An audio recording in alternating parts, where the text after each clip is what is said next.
1980లో ఈ పంపకం జరిగింది వాడుకోవచ్చని.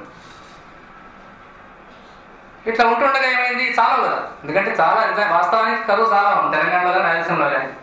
ఈ కేటాయింపు చాలా మీరు అంతకుముందే కట్టేసుకున్నారు అన్నది ఇదంతా కోస్తా జిల్లాలో పోతుంది. నాగార్జున సాగర్ కూడా కొంత భాగం మాత్రమే నల్గొండకు వస్తుంది, మిగిలింది మళ్ళీ నల్గొండకు వచ్చింది మళ్ళీ కృష్ణా జిల్లాకు పోతుంది, ఇంకో భాగం గుంటూరు జిల్లాకు పోతుంది, ప్రకాశం జిల్లాకు పోతుంది. కానీ బాగా కరువైనటువంటి దక్షిణ తెలంగాణ రాయలసీమ ప్రాంతాలకు ఇంకా అవసరం ఉంది కాబట్టి మన వాళ్ళు ఏం మొదలుపెట్టారంటే, సరే నికర జలాలు అయిపోయినాయి, నికర జలాల్లో కాలువలు బాగు చేసి ఆదా చేసుకున్నామని చెప్పి 45 టీఎంసీ పథకం అయిపోయింది, ఇంకా కావాలని ఏం చేయాలి అంటే మన వాళ్ళకి మిగులు జలాల మీద కనబడింది. దానికి ఒక అవకాశం కూడా మన వాళ్ళకు అంటే ప్రత్యేకించి రాయలసీమ నాయకులు. ఎన్టీ రామారావు ఏమీ తెలియదు, ఎన్టీ రామారావు ముఖ్యమంత్రి అయిన తర్వాత ఆయన ఒత్తిడి పెట్టి ఆయనకి ఏం తెలియదు, తన దేవుడు అనుకునేవాడు ఆయన. కాబట్టి ప్రజలు నాకు ఓటేశారు, నేను స్వతహాగా దేవుడిని, రెండు కలిసాయి అనుకో. కాబట్టి ఏమైనా చేస్తాను, రాజ్యాంగము చట్టం ఇవన్నీ ఉన్నాయని అవార్డులు బచావత్తు, ఆయన కూడా బచావత్తు పేరు తెలుగు పేరు కూడా కాదు, దేవుడి పేరు అసలే కాదు. ఆయన పట్టుకొని ఇదే రాజశేఖర రెడ్డి, ఇదే మైసూరారెడ్డి, ఇదే రమణారెడ్డి, ఇవాళ కొందరు కాంగ్రెస్లో, కొందరు టీడీపీలో, కొందరు ప్రజారాజ్యంలో ఉన్నారు. కానీ ఆనాడు వాళ్ళందరూ కూడా చాలా ఒత్తిడి పెట్టి మిగులు జలాలను కూడా కడప కర్నూలు జిల్లాలో. సమస్య ఏంటంటే అవసరం చాలా ఉంది, వాస్తవం ఉంది, బాగా వెనకబడిన ప్రాంతాలు. కానీ పద్ధతి కానీ మనం అక్రమంగా పోతే ఆ అక్రమాలు వేరే వాళ్ళు చేస్తారు. అక్రమానికి ఎప్పుడు నియమం ఉండదు, అది నియమరహితంగా ఉండడం కూడా ప్రాంతీయ ద్వేషాలను వాటిని రెచ్చగొడుతుంది. ఏం చేస్తారు, ఒత్తిడి పెట్టడానికి అవకాశం ఎక్కడ దొరికిందంటే బచావ్ అవార్డు అప్పుడే కర్ణాటక, మహారాష్ట్ర, ఆంధ్రప్రదేశ్ అక్కడ అవార్డు కూర్చొని వాడు మాట్లాడుకున్నాం. మెడ్రాస్ సిటీకి సంబంధించి తమిళనాడు వాళ్ళు ఒక అర్జీ పెట్టారు. మెడ్రాస్ సిటీ చాలా వర్షాభావం ఉన్నటువంటి సిటీ, అది సిటీకి మంచినీళ్ళు దొరకవు మెడ్రాస్ సిటీలో. మాకు నీళ్ళు లేవు కాబట్టి కృష్ణానది నుంచే ఒక 15 టీఎంసీల నీళ్ళు మెడ్రాస్ సిటీకి పరిసరాలకు, సిటీకి 15 టీఎంసీలు అక్కర్లేదు, పరిసరాలకు మాకు తాగునీటికి వాటికి కావాలని వాళ్ళు ఒక అర్జీ పెట్టుకున్నారు. పెట్టుకుంటే బచావత్ అవార్డు ఏం చేసాం, బచావత్ ట్రిబ్యునల్ ఏం చేసిందంటే 2060 టీఎంసీల పంపకాలు చేసిన తర్వాత ఒక్కొక్కరు 5 టీఎంసీలు ఇవ్వండి మీరు మెడ్రాస్కు, సిటీ కదా నీళ్లు కావాలి కదా, ఆ 15 టీఎంసీలు మీరు తీసుకోండి. ఎక్కడి నుంచి తీసుకోవాలి, శ్రీశైలం డ్యామ్ ఉంది కదా, ఈ డ్యామ్ నుంచి ఇట్లా కాలువ తవ్వి తీసుకోండి, మెడ్రాస్ సిటీకి నీళ్ళు ఇవ్వండి అని చెప్పి బచావత్ అవార్డుని చెప్పారు. ఈ 3 రాష్ట్రాలు ఉదాహరణగా 5 టీఎంసీలు ఒప్పుకున్నాయి మెడ్రాస్ సిటీకి తాగునీరు ఇవ్వడానికి. కాబట్టి శ్రీశైలం డ్యామ్ నుంచి 15 టీఎంసీలు తీసుకుపోవడానికి కాలువ తవ్వే అవకాశం దొరికింది. శ్రీశైలం డ్యామ్ నుంచి ఒరిజినల్గా అది కేవలం హైడ్రో ఎలక్ట్రిక్ ప్రాజెక్ట్ కోసం కట్టిన డ్యామ్, దానికి కాలువలు ఉండవు, స్టోరేజ్ ఉంటుంది, నీళ్లు కిందికి పోతాయి, టర్బైన్ టర్న్ అవుతుంది, కరెంట్ ప్రొడ్యూస్ అవుతుంది.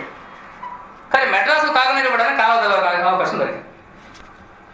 కుడి పక్క నుంచి ఇట్లా పోతుంది ఆ కాలువ, మెడ్రాస్ పోతుంది. ఆ కాలువ తవ్వడం ఎన్టీ రామారావు ముఖ్యమంత్రి అయితే మొదలైంది, అది కవితాలయం జరిగింది ఆ టైం. అప్పుడు వీళ్ళందరూ కూడా నీళ్లు కావాలి రాయలసీమకు అని పెద్ద ఆందోళన చేసి, న్యాయమైనటువంటి కోరిక కారణం లేదు కానీ అనుసరించిన పద్ధతి ఒత్తిడి చాలా పెట్టి ఏం చేశారంటే, ఎట్లా మెడ్రాస్ దిగుపోతున్నావు కదా, ఇంకొంచెం రాయలసీమ కూడా నీళ్లు అని చెప్పి ఇక్కడ కాలువ తవ్వుతూ ఉంటే, ఇక్కడ కాలువ దగ్గర ఉన్న రెగ్యులేటర్ని పోతిరెడ్డిపాడు హెడ్ రెగ్యులేటర్ అంటారు.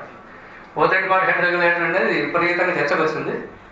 ఈ కాలువ రెగ్యులేట్ చేసేటటువంటి ఇప్పుడు గేట్లు ఉంటాయి కదా, అది పోతిరెడ్డిపాడు హెడ్ రెగ్యులేటర్. అక్కడ ఉండేటువంటి గ్రామం, ఆ గ్రామం పేరు పోతులపాడు. ఎట్లా చాలలేదు, పోతిరెడ్డిపాడు పేరు వీడు మార్చారు, ఆ గ్రామం పేరు పోతులపాడు. ఈ రాజశేఖర రెడ్డి, మైసూరారెడ్డి, రమణారెడ్డి, రాజగోపాల్ రెడ్డి అందరూ పోయి దాన్ని పోతిరెడ్డిపాడుగా మార్చి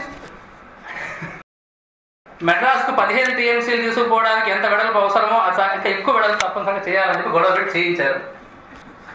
ఏం చేశారంటే 15 టీఎంసీలు మెడ్రాస్కే కాకుండా మరొక 29.5 టీఎంసీలు కొంత కర్నూలు, కొంత కడప, వాస్తవానికి నెల్లూరు కూడా తాగబోతుంది.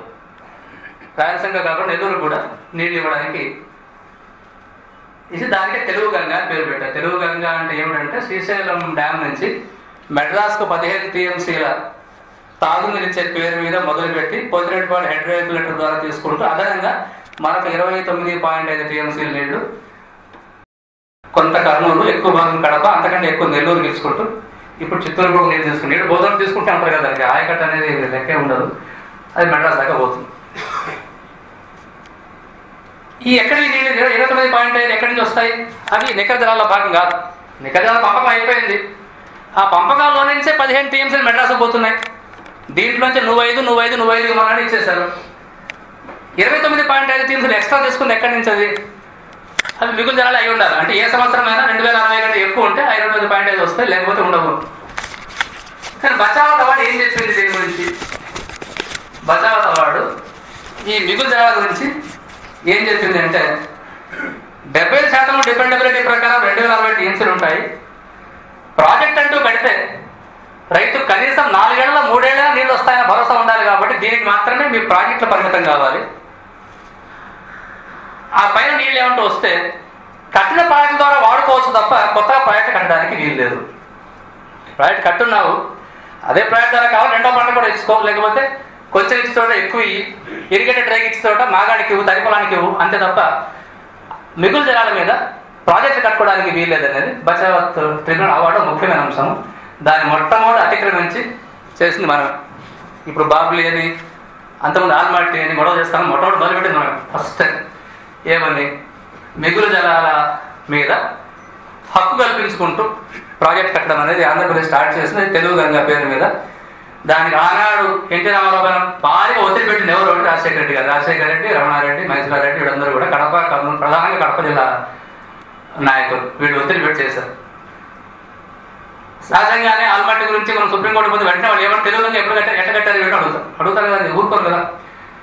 ఇవాళ బాబుల గురించి మాట్లాడి తెలుగు గురించి వాళ్ళు మాట్లాడతారు, మీరు ఎట్లా కట్టారు తెలుగు గంగ ప్రాజెక్టు. నేను అందుకే అన్నా రాయలసీమ నీళ్ళు అవసరం, ఎవరికి తెలంగాణకే రాయలసీమ నీళ్ళు చాలా అవసరం. ఒక పద్ధతిగానే పాటిస్తే ఎదుటి వాళ్ళు గౌరవిస్తారు. పద్ధతి లోబడి ఉన్నావు కాబట్టి వేరే వాళ్ళు పద్ధతి ప్రకారం పోవాల్సి ఉంటుంది. నువ్వు భిన్నంగా పోతే ఏమవుతుంది, ఎదుటి వాళ్ళు గౌరవించడం మానేస్తారు. తర్వాత ఖేయాస్ మాత్రమే జరుగుతుంది. అక్కడ ఏ రకమైన నియమాలు ఉండవు. అది కడప జిల్లా నాయకులకు దాన్ని వివరించి చెప్పడం సాధ్యం కాదు, వాళ్ళకి అర్థం కాదు. వాళ్ళ కల్చర్ వేరు, అవకాశం ఉండి చేసుకుంటాం అనేది తప్ప పద్ధతి, చట్టము, నియమము, నీతి అవన్నీ వాళ్ళ దృష్టికి రావు. ఇక్కడ కడప జిల్లా ఎవరైనా ఉంటే కూడా కోపం చేసుకోవచ్చు. అది జరిగింది. కానీ అది కూడా కడప జిల్లా కొంత భాగం ఇస్తుంది, కర్నూలు, నెల్లూరు కాలబోతుంది. ఇంకా విస్తారంగా వెనకబడిన ప్రాంతాలు అట్లాగే ఉండిపోయినాయి. సహజంగానే మహబూబ్ నగర్, నల్గొండ జిల్లాల నుంచి డిమాండ్ ఇదే నదికి ఈ పక్క ఉంది.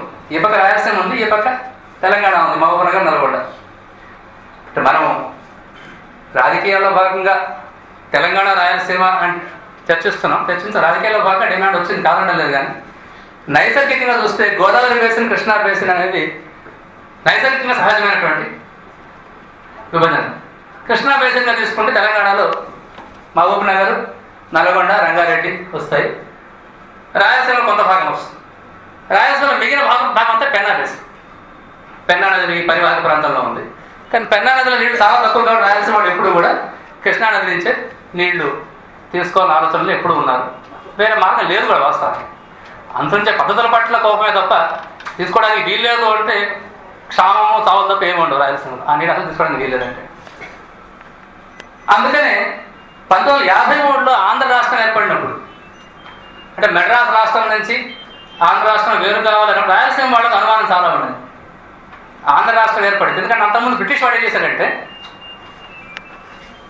కృష్ణానది పైన రాయలసీమ ప్రాంతాల్లో పెద్ద డ్యామ్ కట్టి రాయలసీమ నీళ్ళు తీసుకుంటూ తమిళనాడు నీళ్ళు తీసుకుపోవాలని ఆలోచన చేశారు. కృష్ణానది తమిళనాడు వాస్తవానికి మనకంటే వర్షాభావ రాష్ట్రం, వర్షాభావం చాలా ఎక్కువ. అక్కడ తంజావూరు దగ్గర ఆ కావేరి డెల్టా తప్ప చాలా వెనకబడి ఉంటుంది. ఇవి ఇతర వాళ్ళు ఇండస్ట్రీగా చాలా డెవలప్ అయ్యారు, వేరే విషయం. వాళ్ళకున్నటువంటి అడ్మినిస్ట్రేటివ్ యోగ్యత వాడి వల్ల బాగుపడ్డారు. కానీ వర్షం రీత్యాల్లో చాలా వర్షాభావ రాష్ట్రం తమిళనాడు. కానీ అప్పుడు మెడ్రాస్ రాష్ట్రం ఏం ఆలోచన చేసిందంటే రాయలసీమలో ఉన్నటువంటి ఎక్కడో చోట పెద్ద డ్యామ్ ఒకటి కట్టి నీళ్ళు తమిళనాడు తీసుకుపోతాము, రాయలసీమ నీళ్ళు ఇస్తాం. మెడ్రాస్ రాష్ట్రంలో ఉంటే సాధ్యం అవుతుంది, ఆంధ్రతో కలిసి ఆంధ్ర రాష్ట్రం మాకు ఇది ఇవ్వరు అన్నటువంటి సందేహం ఆ రోజు రాయలసీమ నాయకులు ఉండేది. కాబట్టి వాళ్ళు ఒత్తిడి పెట్టారు. కృష్ణానది జిల్లాలో రాయలసీమ అవసరాలకు మొదటి ప్రాధాన్యం మీరు ఇస్తామని హామీ ఇస్తేనే పొట్టి శ్రీరాములు చనిపోవడం వల్ల